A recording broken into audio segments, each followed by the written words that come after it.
Now listen, I did a sermon on Sunday and it talked about praying, how we should pray, and using Yeshua as our example, not man's traditions or nothing like that. If you read through scriptures over and over, Yeshua said, he raised your hands, fill your hands up. And he did it himself. When he raised Lazarus, he raised his hands and thanked the Lord. When he blessed the loaves of bread, he raised the hands and thanked the Lord. Thanked Yahweh, his Father. Throughout scriptures, Yeshua prayed and looked up. But we never ask, well, why do we bow our heads? Why do we close our eyes? Why do we get down and look like we're in doom, like we're unworthy? Well, that comes from tradition. It comes from man's tradition through the 1800s, down to the 1100s of the Dark Ages, through Catholicism and the popes and kings and how they treated people. I mean, we went almost 1,000 years without having an English Bible. Why? Because they could control the word.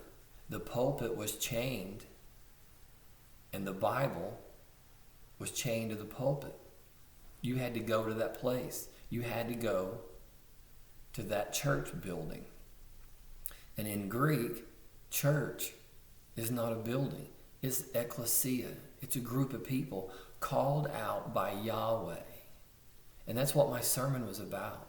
So I hope you'll go back and watch it in detail with the exact examples.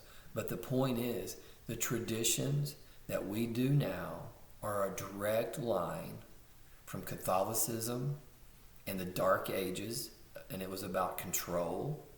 It was about making you feel unworthy. It was about making you have to go through a pope or a preacher to teach you what was in the Bible, because it was in Latin. It was translated in the Latin Vulgate. And only really smart people, highly intelligent ones, knew Latin. So they kept it that way.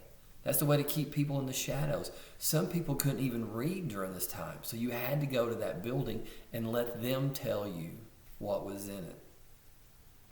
I have many videos posted on my channel, and I discuss stuff like this. Like knowing when Yeshua was born, it's in our Bible. It's in there.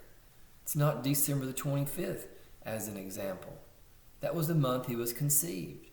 There's all kinds of stuff that we need to learn for ourselves and get man's traditions and the dominating church of the Dark Ages out of our bodies, minds, and souls. We have joy now. We look up.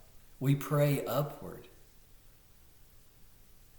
Praying isn't downward focused as unworthiness.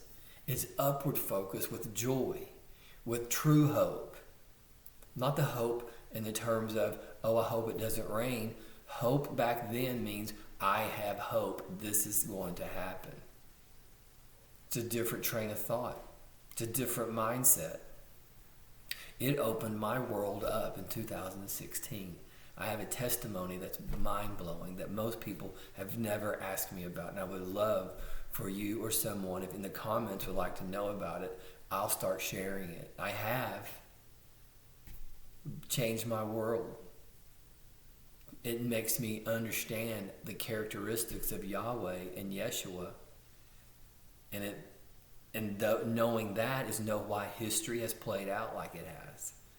So if you will, go check out my sermon, review it, share it, comment on this page.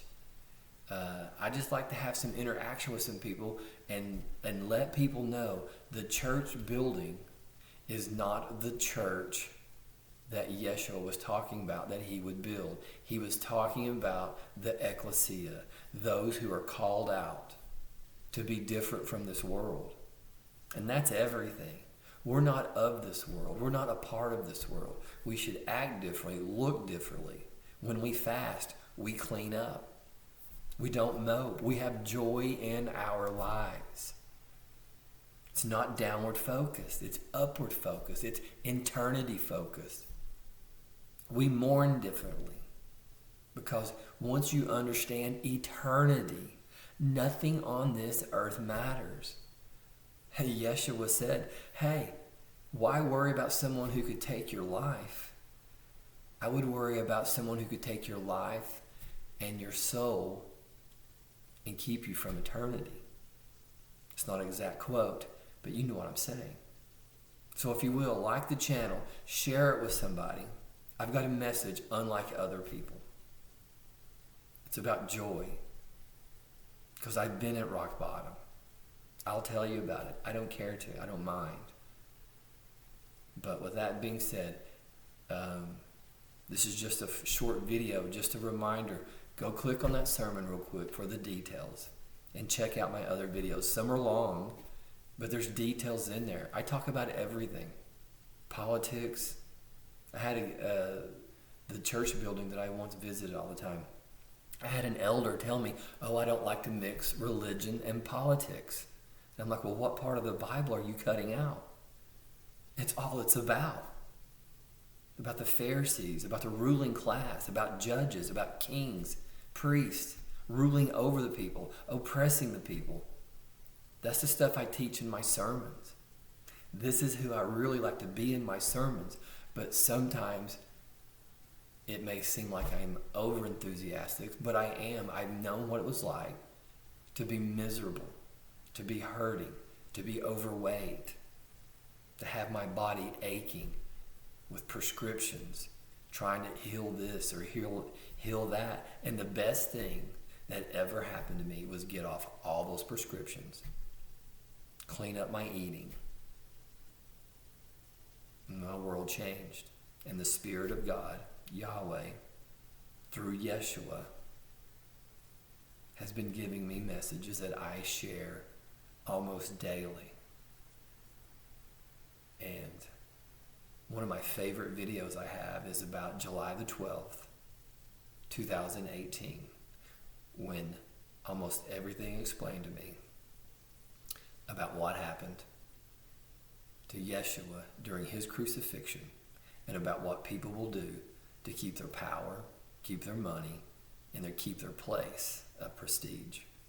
They will literally do anything and crucify those, even though they know the Messiah is standing in front of them. So thank you. Hope you watched this video, but I really would like for you to go watch the sermon about praying, because it is literally about upward focus and joy. So thank you.